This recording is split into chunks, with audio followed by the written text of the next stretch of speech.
track. Aku tumbuh tanpa musim berdarah di tanah yang bisu tanpa matahari. Aku tetap takkan layu. Bila semua hilang, aku cakap dengan dinding. Mata tengok depan tapi hati masih berpusing. Langit cerah tapi rasa macam mendung menyinggung. Fikiran berkabus, jiwa berembun. Dalam gelap aku tenung, siapa aku sebenar yang aku sembunyi bertahun. Langkah aku senyap tapi hati terjerit tanpa bunyi pun. Malam aku panjang, siang rasa tak sampai.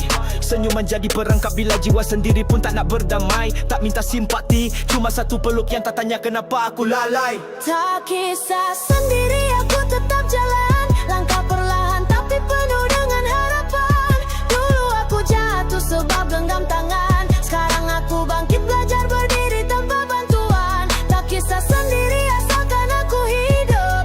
Tak perlu suara untuk rasa cukup. Biar luka, janji aku tak lumpuh. Biar sunyi, janji aku tak runtuh. Kaki panjang, walau tiada cahaya. Langkah perlahan, tapi tetap ke arah juara.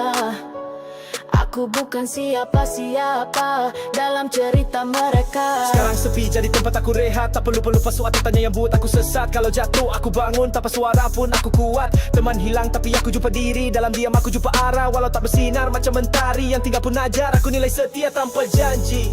Dulu aku kejar, sekarang aku biar.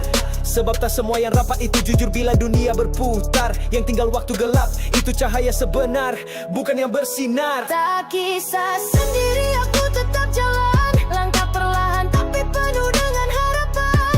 Dulu aku jatuh sebab genggam tangan. Sekarang aku bangkit belajar berdiri tanpa bantuan. Tak kisah sendiri asalkan aku hidup.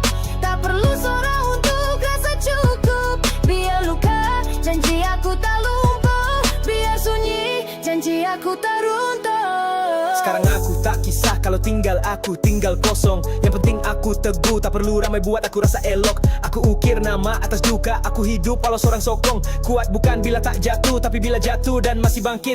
Biar orang tak nampak cahaya aku tetap menyala dalam sempit. Biar tak ramai sapa, aku tetap raja dalam hidup yang aku sempit. Tak perlukan tepukan cukup, aku sedar aku masih berdiri.